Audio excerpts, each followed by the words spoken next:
Capítulo 5 O terror. 4 dias depois, a população de Itaguaí ouviu consternada a notícia de que um certo Costa fora recolhido à Casa Verde.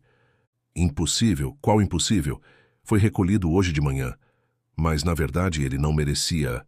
Ainda em cima, depois de tanto que ele fez, Costa era um dos cidadãos mais estimados de Itaguaí. Herdara 400 mil cruzados em boa moeda de El-Rei Dom João V, dinheiro cuja renda bastava, segundo lhe declarou o tio no testamento, para viver até o fim do mundo. Tão depressa recolheu a herança como entrou a dividi-la em empréstimos, sem usura, 1.000 cruzados a um, 2.000 a outro, 300 a este, 800 àquele, a tal ponto que no fim de 5 anos estava sem nada. Se a miséria viesse de chofre, o pasmo de Itaguaí seria enorme, mas veio devagar. Ele foi passando da opulência à abastança, da abastança à mediania, da mediania à pobreza, da pobreza à miséria, gradualmente. Ao cabo daqueles 5 anos, pessoas que levavam o chapéu ao chão, logo que ele assomava no fim da rua, agora batiam-lhe no ombro, com intimidade, davam-lhe piparotes no nariz, diziam-lhe pulhas, e o Costa sempre lhano, risonho. Nem se lhe dava de ver que os menos corteses eram justamente os que tinham ainda a dívida em aberto. Ao contrário, parece que os agasalhava com maior prazer e mais sublime resignação. Um dia, como um desses incuráveis devedores lhe atirasse uma chalaça grossa e ele se risse dela, observou um desafeiçoado com certa perfídia. Você suporta esse sujeito para ver se ele lhe paga. Costa não se deteve um minuto, foi ao devedor e perdoou-lhe a dívida. Não admira, retorquiu o outro. O Costa abriu mão de uma estrela que está no céu. Costa era perspicaz, entendeu que ele negava todo o merecimento ao ato, atribuindo-lhe a intenção de rejeitar o que não vinham meter-lhe na algibeira. Era também pundonoroso e inventivo. 2 horas depois, achou um meio de provar que lhe não cabia um tal labéu. Pegou de algumas dobras e mandou-as de empréstimo ao devedor. Agora espero que... pensou ele sem concluir a frase. Esse último rasgo do Costa persuadiu a crédulos e incrédulos. Ninguém mais pôs em dúvida os sentimentos cavalheirescos daquele digno cidadão. As necessidades mais acanhadas saíram à rua, vieram bater-lhe à porta, com os seus chinelos velhos com as suas capas remendadas. Um verme, entretanto, roía a alma do Costa. Era o conceito do desafeto. Mas isso mesmo acabou. 3 meses depois veio este pedir-lhe uns 120 cruzados com promessa de restituir-lhe-os daí a 2 dias. Era o resíduo da grande herança, mas era também uma nobre desforra. Costa emprestou o dinheiro logo e sem juros. Infelizmente não teve tempo de ser pago. 5 meses depois, era recolhido à Casa Verde. Imagina-se a consternação de Itaguaí quando soube do caso. Não se falou em outra coisa. Dizia-se que o Costa ensandecera no almoço outros que de madrugada, e contavam-se os acessos, que eram furiosos, sombrios, terríveis, ou mansos, e até engraçados conforme as versões. Muita gente correu à Casa Verde e achou o pobre Costa tranquilo, um pouco espantado, falando com muita clareza e perguntando por que motivo o tinham levado para ali. Alguns foram ter com o alienista. Bacamarte aprovava esses sentimentos de estima e compaixão, mas acrescentava que a ciência era a ciência e que ele não podia deixar na rua um mente capto. A última pessoa que intercedeu por ele, porque depois do que vou contar ninguém mais se atreveu a procurar o terrível médico, foi uma pobre senhora, prima do Costa. O alienista disse-lhe confidencialmente que esse digno homem não estava no perfeito equilíbrio das faculdades mentais, à vista do modo como dissipara os cabedais que... Isso não, interrompeu a boa senhora com energia. Se ele gastou tão depressa o que recebeu, a culpa não é dele. Não, senhor. Eu lhe digo como o negócio se passou. O defunto, meu tio, não era mau homem, mas, quando estava furioso, era capaz de nem tirar o chapéu ao Santíssimo. Ora, um dia, pouco tempo antes de morrer, descobriu que um escravo lhe roubara um boi. Imagine como ficou. A cara era um pimentão, todo ele tremia, a boca escumava. Lembra-me como se fosse hoje. Então, um homem feio, cabeludo, em mangas de camisa, chegou-se a ele e pediu água. Meu tio, Deus lhe fale na alma, respondeu que fosse beber ao rio ou ao inferno. O homem olhou para ele, abriu a mão em ar de ameaça e rogou esta praga: todo o seu dinheiro não há de durar mais de 7 anos e 1 dia, tão certo como isto, ser o sino Salamão. E mostrou o sino Salamão impresso no braço. Foi isto, meu senhor. Foi esta praga daquele maldito. Bacamarte espetara na pobre senhora um par de olhos agudos como punhais. Quando ela acabou, estendeu-lhe a mão polidamente, como se o fizesse a própria esposa do vice-rei, e convidou-a a ir falar ao primo. A mísera acreditou. Ele levou-a à Casa Verde e encerrou-a na galeria dos alucinados.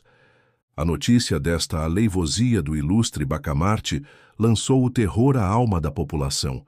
Ninguém queria acabar de crer que, sem motivo, sem inimizade, o alienista trancasse na Casa Verde uma senhora perfeitamente ajuizada, que não tinha outro crime senão o de interceder por um infeliz.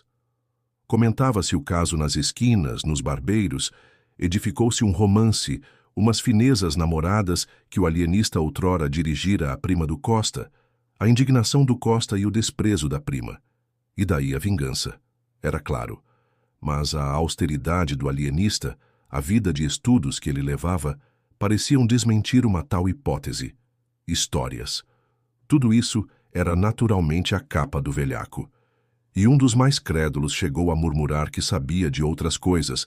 Não as dizia, por não ter certeza plena, mas sabia, quase que podia jurar. Você que é íntimo dele, não nos podia dizer o que há, o que houve, que motivo? Crispim Soares derretia-se todo. Esse interrogar da gente inquieta e curiosa, dos amigos atônitos, era para ele uma consagração pública. Não havia duvidar. Toda a povoação sabia, enfim, que o privado do alienista era ele, Crispim, o boticário, o colaborador do grande homem e das grandes coisas. Daí a corrida à botica. Tudo isso dizia o carão jucundo e o riso discreto do boticário, o riso e o silêncio, porque ele não respondia nada. 1, 2, 3 monossílabos, quando muito, soltos, secos, encapados no fiel sorriso constante e miúdo, cheio de mistérios científicos que ele não podia, sem desdouro nem perigo, desvendar a nenhuma pessoa humana. A coisa, pensavam os mais desconfiados. Um desses limitou-se a pensá-lo, deu de ombros e foi embora. Tinha negócios pessoais. Acabava de construir uma casa suntuosa. Só a casa bastava para deter e chamar toda a gente. Mas havia mais. A mobília, que ele mandara vir da Hungria e da Holanda, segundo contava, e que se podia ver do lado de fora, porque as janelas viviam abertas. E o jardim, que era uma obra-prima de arte e de gosto. Esse homem, que enriquecera no fábrico de albardas, tinha tido sempre o sonho de uma casa magnífica, jardim pomposo, mobília rara. Não deixou o negócio das albardas, mas repousava dele na contemplação da Casa Nova, a primeira de Itaguaí, mais grandiosa do que a Casa Verde, mais nobre do que a da Câmara. Entre a gente ilustre da povoação, havia choro e ranger de dentes, quando se pensava, ou se falava, ou se louvava a casa do albardeiro. Um simples albardeiro, Deus do céu. Lá está ele embasbacado, diziam os transeuntes de manhã. De manhã, com efeito, era costume do Mateus estatelar-se, no meio do jardim, com os olhos na casa, namorado, durante uma longa hora, até que vinham chamá-lo para almoçar.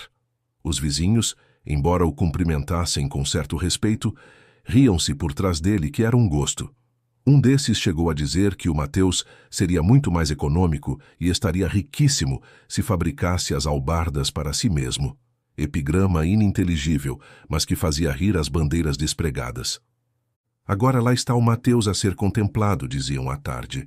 A razão deste outro dito era que, de tarde, quando as famílias saíam a passeio, jantavam cedo, usava o Mateus postar-se à janela, bem no centro, vistoso, sobre um fundo escuro, trajado de branco, atitude senhoril. E assim ficava 2 e 3 horas até que anoitecia de todo.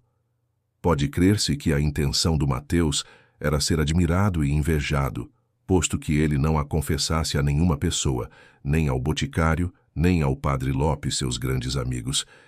E, entretanto, não foi outra a alegação do boticário, quando o alienista lhe disse que o albardeiro talvez padecesse do amor das pedras, mania que ele Bacamarte descobrira e estudava desde algum tempo.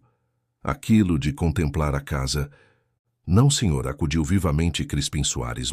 Não, há de perdoar-me, mas talvez não saiba que ele de manhã examina a obra, não a admira.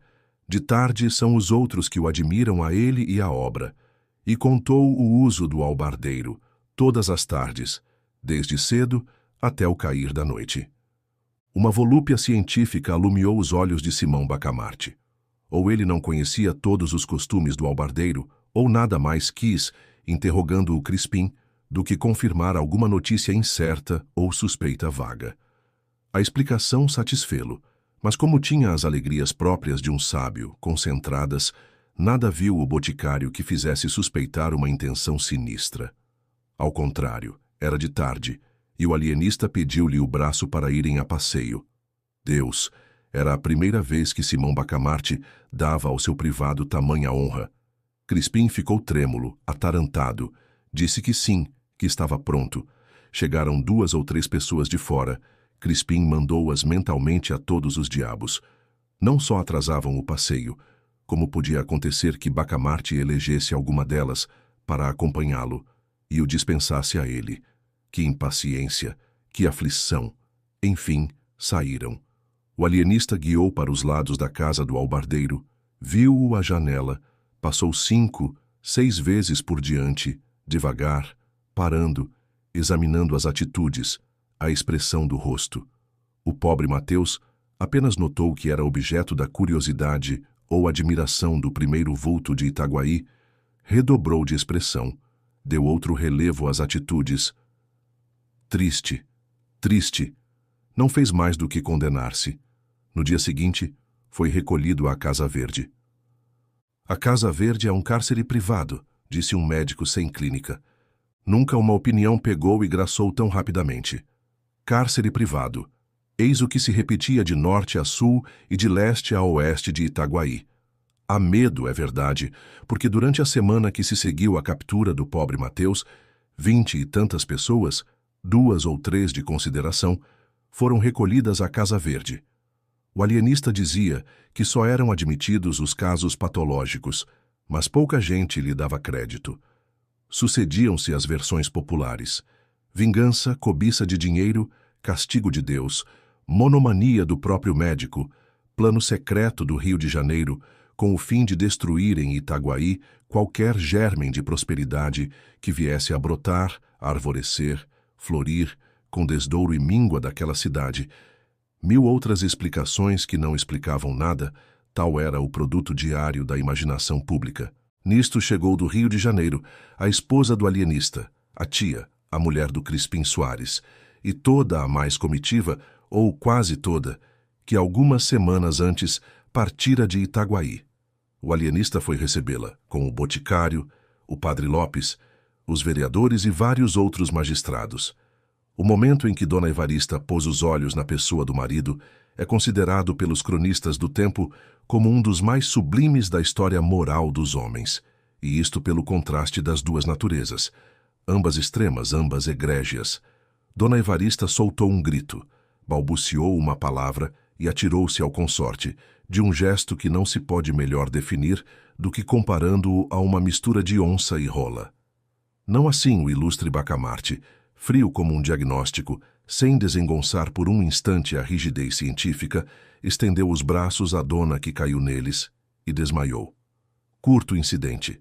Ao cabo de 2 minutos, Dona Evarista recebia os cumprimentos dos amigos e o préstito punha-se em marcha. Dona Evarista era a esperança de Itaguaí.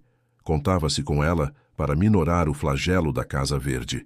Daí as aclamações públicas, a imensa gente que atulhava as ruas, as flâmulas, as flores e damascos às janelas.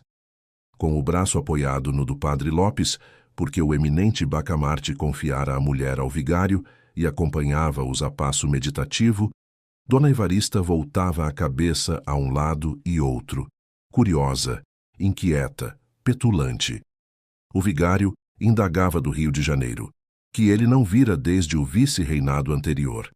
E Dona Evarista respondia, entusiasmada, que era a coisa mais bela que podia haver no mundo. O passeio público estava acabado, um paraíso, onde ela fora muitas vezes. E a Rua das Belas Noites, o chafariz das marrecas. Ah, o chafariz das marrecas! Eram mesmo marrecas feitas de metal e despejando água pela boca fora. Uma coisa galantíssima. O vigário dizia que sim, que o Rio de Janeiro devia estar agora muito mais bonito. Se já o era noutro tempo, não admira maior do que Itaguaí, e de mais a mais sede do governo. Mas não se pode dizer que Itaguaí fosse feio. Tinha belas casas, a casa do Mateus, a Casa Verde. A propósito de Casa Verde, disse o padre Lopes, escorregando habilmente para o assunto da ocasião. A senhora vem achá-la muito cheia de gente. Sim, é verdade, lá está o Mateu, o albardeiro. O albardeiro, está o Costa, a prima do Costa, e fulano, e cicrano, e... Tudo isso doido? Ou quase doido, obtemperou o padre. Mas então, o vigário derreou os cantos da boca, à maneira de quem não sabe nada ou não quer dizer tudo. Resposta vaga, que se não pode repetir a outra pessoa por falta de texto. Dona Evarista achou realmente extraordinário que toda aquela gente ensandecesse. Um ou outro vá. Mas todos. Entretanto, custava-lhe duvidar. O marido era um sábio, não recolheria ninguém à Casa Verde sem prova evidente de loucura. Sem dúvida, ia pontuando o vigário. 3 horas depois, cerca de 50 convivas sentavam-se em volta da mesa de Simão Bacamarte. Era o jantar das boas-vindas. Dona Evarista foi o assunto obrigado dos brindes, discursos, versos de toda a casta, metáforas, amplificações, apólogos. Ela era a esposa do novo Hipócrates, a musa da ciência, anjo, divina, aurora, caridade, vida, consolação. Trazia nos olhos 2 estrelas, segundo a versão modesta de Crispim Soares, e 2 sóis, no conceito de um vereador. O alienista ouvia essas coisas um tanto enfastiado, mas sem visível impaciência. Quando muito dizia ao ouvido da mulher que a retórica permitia tais arrojos sem significação. Dona Evarista fazia esforços para aderir a esta opinião do marido, mas ainda descontando 3/4 partes das louvaminhas, ficava muito com que enfunar-lhe a alma. Um dos oradores, por exemplo, Martim Brito, rapaz de 25 anos, pinta alegrete acabado, curtido de namoros e aventuras, declamou um discurso em que o nascimento de Dona Evarista era explicado pelo mais singular dos reptos. Deus, disse ele, depois de dar ao universo o homem e a mulher, esse diamante e essa pérola da coroa divina, e o orador arrastava triunfalmente esta frase de uma ponta a outra da mesa. Deus quis vencer a Deus e criou Dona Evarista. Dona Evarista baixou os olhos com exemplar modéstia. 2 senhoras, achando a cortesanice excessiva e audaciosa, interrogaram os olhos do dono da casa. E, na verdade, o gesto do alienista pareceu-lhes nublado de suspeitas, de ameaças e provavelmente de sangue. O atrevimento foi grande, pensaram as 2 damas. E uma e outra pediam a Deus que removesse qualquer episódio trágico ou que o adiasse, ao menos para o dia seguinte. Sim, que o adiasse. Uma delas, a mais piedosa, chegou a admitir consigo mesma que Dona Evarista não merecia nenhuma desconfiança. Tão longe estava de ser atraente ou bonita. Uma simples água morna. Verdade é que, se todos os gostos fossem iguais, o que seria do amarelo? Esta ideia fê-la tremer outra vez, embora menos porque o alienista sorria agora para o Martim Brito e, levantados todos, foi ter com ele e falou-lhe do discurso. Não lhe negou que era um improviso brilhante, cheio de rasgos magníficos. Seria dele mesmo a ideia relativa ao nascimento de Dona Evarista ou tê-la-ia encontrado em algum autor que... Não, senhor. Era dele mesmo. Achou-a naquela ocasião e parecera-lhe adequada a um arroubo oratório. De resto, suas ideias eram antes arrojadas do que ternas ou jocosas. Dava para o épico. Uma vez, por exemplo, compôs uma ode à queda do Marquês de Pombal, em que dizia que esse ministro era o dragão aspérrimo do nada. esmagado pelas garras vingadoras do todo, e assim outras mais ou menos fora do comum. Gostava das ideias sublimes e raras, das imagens grandes e nobres. Pobre moço, pensou o alienista, e continuou consigo. Trata-se de um caso de lesão cerebral, fenômeno sem gravidade, mas digno de estudo. Dona Evarista ficou estupefata quando soube, 3 dias depois, que o Martim Brito fora alojado na Casa Verde. Um moço que tinha ideias tão bonitas. As duas senhoras atribuíram o ato a ciúmes do alienista. Não podia ser outra coisa. Realmente a declaração do moço fora audaciosa demais. Ciúmes. Mas como explicar que logo em seguida fossem recolhidos José Borges do Couto Leme, pessoa estimável, o Chico das Cambraias, folgazão emérito, o escrivão Fabrício e ainda outros? O terror acentuou-se. Não se sabia já quem estava são nem quem estava doido. As mulheres, quando os maridos saíam, mandavam acender uma lamparina a Nossa Senhora. E nem todos os maridos eram valorosos. Alguns não andavam fora sem 1 ou 2 capangas.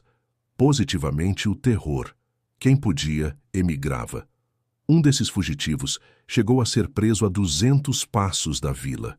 Era um rapaz de 30 anos, amável, conversado, polido, tão polido que não cumprimentava alguém sem levar o chapéu ao chão. Na rua, acontecia-lhe correr uma distância de 10 a 20 braças para ir apertar a mão a um homem grave, a uma senhora, às vezes a um menino, como acontecera ao filho do juiz de fora. Tinha a vocação das cortesias. De resto, devia às boas relações da sociedade, não só aos dotes pessoais, que eram raros, como à nobre tenacidade com que nunca desanimava diante de 1, 2, 4, 6 recusas, caras feias, etc. O que acontecia era que, uma vez entrado numa casa, não a deixava mais, nem os da casa o deixavam a ele. Tão gracioso era o Gil Bernardes, pois o Gil Bernardes, apesar de se saber estimado, teve medo quando lhe disseram um dia que o alienista o trazia de olho. Na madrugada seguinte fugiu da vila, mas foi logo apanhado e conduzido à Casa Verde. Devemos acabar com isto. Não pode continuar. Abaixo a tirania. Déspota, violento, Golias. Não eram gritos na rua. Eram suspiros em casa. Mas não tardava a hora dos gritos. O terror crescia. Avizinhava-se a rebelião. A ideia de uma petição ao governo para que Simão Bacamarte fosse capturado e deportado andou por algumas cabeças antes que o barbeiro Porfírio a expendesse na loja com grandes gestos de indignação. Note-se, e essa é uma das laudas mais puras desta sombria história, note-se que o Porfírio, desde que a Casa Verde começara a povoar-se tão extraordinariamente, viu crescerem-lhe os lucros pela aplicação assídua de sanguessugas que dali lhe pediam. Mas o interesse particular, dizia ele, deve ceder ao interesse público, e acrescentava: é preciso derrubar o tirano. Note-se mais que ele soltou esse grito justamente no dia em que Simão Bacamarte fizera recolher à Casa Verde um homem que trazia com ele uma demanda, o Coelho. Não me dirão em que é que o Coelho é doido? Bradou o Porfírio. E ninguém lhe respondia. Todos repetiam que era um homem perfeitamente ajuizado. A mesma demanda que ele trazia com o barbeiro, acerca de uns chãos da vila, era filha da obscuridade de um alvará e não da cobiça ou ódio. Um excelente caráter, o Coelho. Os únicos desafeiçoados que tinha eram alguns sujeitos que, dizendo-se taciturnos ou alegando andar com pressa, mal o viam de longe, dobravam as esquinas, entravam nas lojas, etc. Na verdade, ele amava a boa palestra, a palestra comprida, gostada a sorvos largos, e assim é que nunca estava só, preferindo os que sabiam dizer 2 palavras, mas não desdenhando os outros. O padre Lopes, que cultivava o Dante e era inimigo do Coelho, nunca o via desligar-se de uma pessoa que não declamasse e emendasse este trecho. La bocca sollevò dal fiero pasto. Quel seccator. Nota. Frase em italiano retirada da obra A Divina Comédia, de Dante Alighieri, que significa levantou a boca do feroz repasto aquele incômodo. Mas uns sabiam do ódio do padre, e outros pensavam que isto era uma oração em latim,